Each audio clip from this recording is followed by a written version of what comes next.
Hello, folks. Welcome back to Chris Wyatt Africa. This is Chris in Central Pennsylvania with another update on South Africa's 2021 municipal elections. Yes, I've titled this video Ramaphosa and the Grifters, a horror film of 37 years in the making. What am I talking about?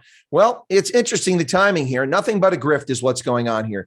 The African National Congress support eroding on a day-by-day basis, factional infighting, looting and riots, which expose the ANC for the corrupt, inept organization that is, even once more, as if that's even possible. Well, what's going on here? Interestingly enough, last year in June, once the lockdown was eased for the first time in South Africa, I advocated for opposition parties to get out and campaign now. The ANC has made your job of winning people to your standard quite easy, ladies and gentlemen, quite easy. Very little you have to do in the way of campaigning. Bans on open-toed shoes, because we all know that the primary vector for the Rona is the big toe.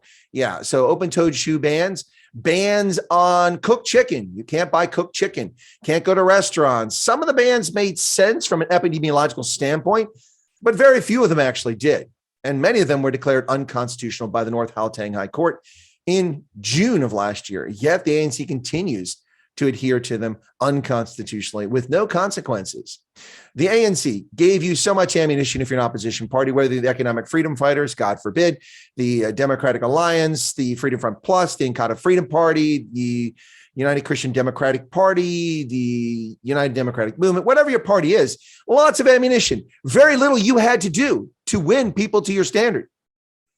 The ANC, in its genius science-based approach, decided that the best way to prevent the spread of a pandemic was to keep people apart. Okay, I'll buy that. So you close down retail stores, devastating to the economy, devastating to employment, devastating to people's lives. But you can make an epidemiological argument, at least in the short term, for it, that some people would agree with. But why would you ban e-commerce? If you want to continue to serve and meet the needs of people, have to buy food, people have to buy replacement parts for things that break, people have to buy daily necessities like toiletries. Why not e-commerce? Stuff sits in a warehouse, gets delivered by trucks, virtually no human-to-human contact. People wear gloves doing this, can be socially separated. And then things are delivered by post, dropped on your doorstep. Virtually no human contact whatsoever. But Ibrahim Patel and the National Coronavirus Command Council banned e-commerce. These people are complete idiots. No open-toed shoes, no cooked food, arresting 230,000 law-abiding South Africans while murdering a dozen Black South Africans in townships. Remember Collins Kosa?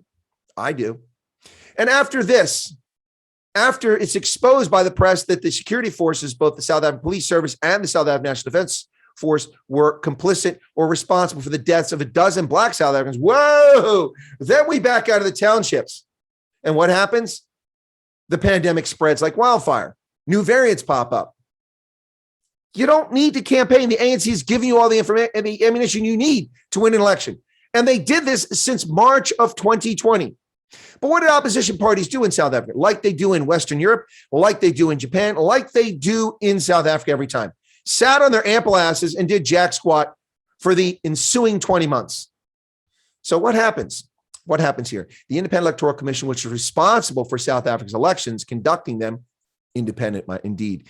Back in May of this year, May, June, July, August, September, October, 6 months before the election is scheduled to be held, they wait that long. Then they ask former Deputy Chief Justice Moseneke to do an inquiry into whether conditions would be conducive to holding free and fair elections. Mind you, this is the midst of over 100 other countries holding elections. I myself voted 3 times during this crisis.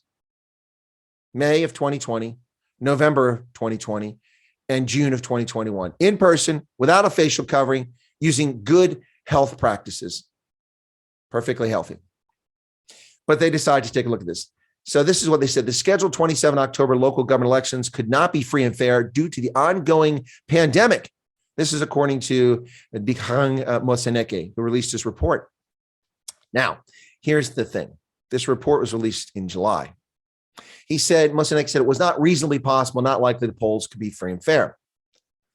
Although the polls were scheduled for a period in which he projected that the Rona transmission would be low, the regulations had significantly restricted the ability of political parties to prepare for the elections. How?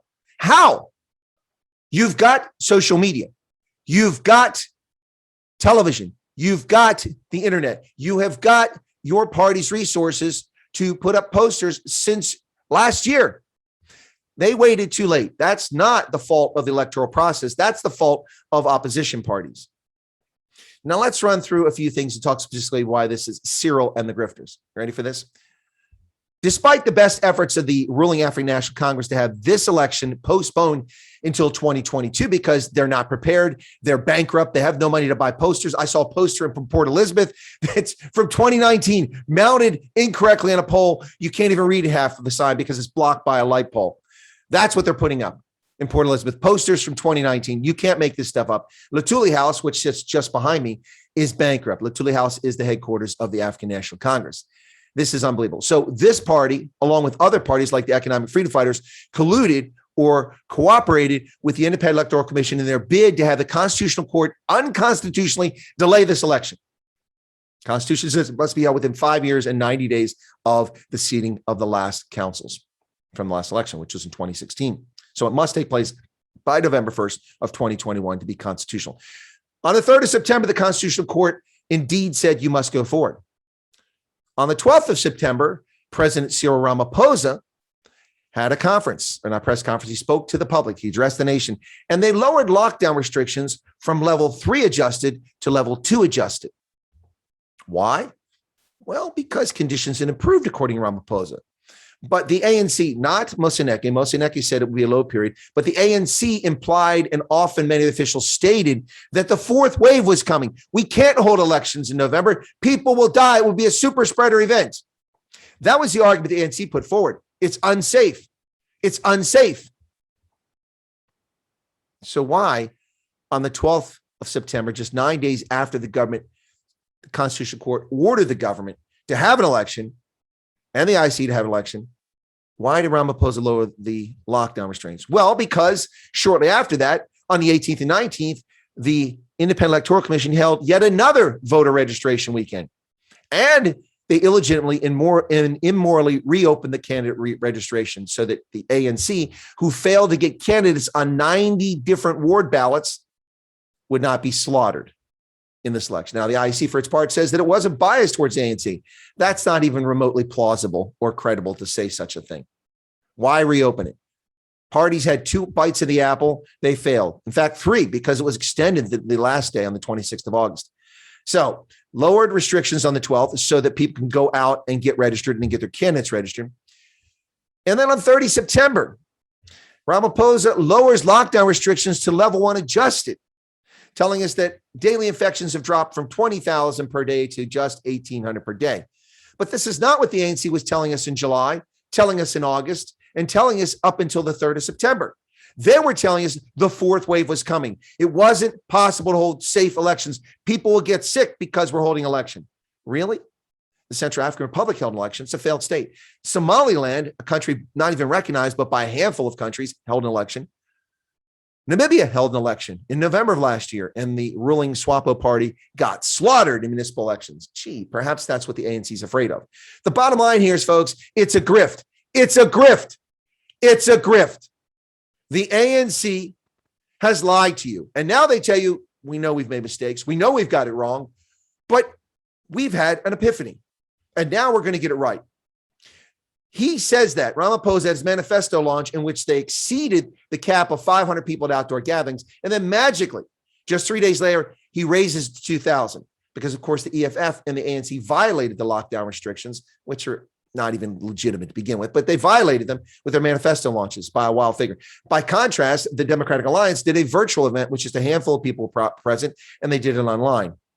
Very different approach to adhering to the regulations and laws that the ANC itself promulgates. Ridiculous, ridiculous. So the ANC has lowered it to level 1 now. Why? So they can campaign. They don't have money to pay for airtime. They don't have money to put up posters. All they can do is send their crooked politicians around to your neighborhoods and try to drum up support. And to do that, they need to have the restrictions eased. So now the restrictions are eased. Now, this is a party that told us with complete confidence that their scientists have told them that the fourth wave will be here when the elections arrive in October. Well, it's October. South Africa is getting down to low numbers, according to the government itself. You can't believe these people. They're simply grifters and frauds. Don't believe a word they say. If you're a South African, if you're black, if you're white, if you're brown, if you're a Venda, a Xhosa, a Ndebele, Siswati, Basotho, Zulu, don't fall for this nonsense.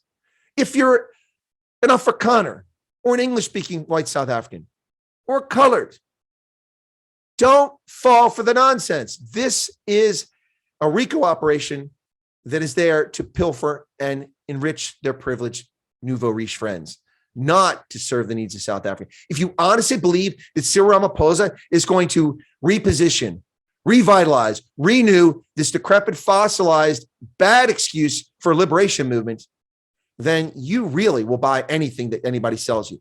Ramaphosa on the 27th said that we will remove politicians who are corrupt. We will put them on our step-aside program. Really?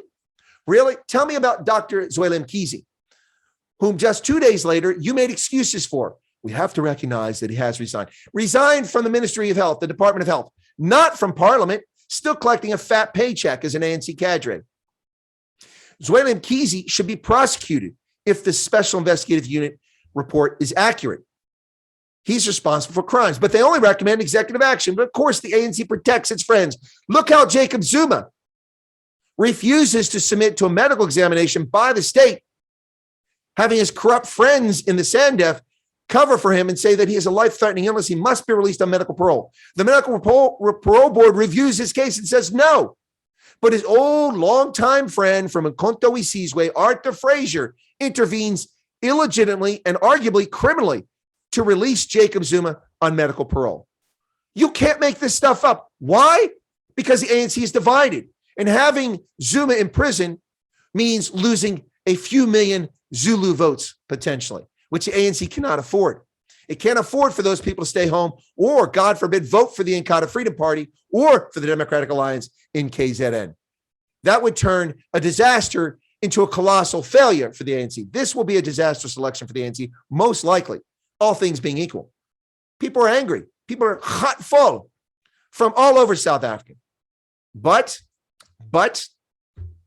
our friends in the ANC are here to tell us that they have repositioned, renewed, and revitalized their party. And they take corruption seriously, even as Cyril Ramaphosa covers for Zweli Mkhize. Folks, if you're not a subscriber to Chris Wyatt Africa, hey, become one. Get updates on South Africa's upcoming municipal elections and the assessment of what happened afterwards, as well as news from around the continent, right here on Chris Wyatt Africa. Just push that button down there, become a subscriber. Thanks a lot for your support, folks. God bless, and take care.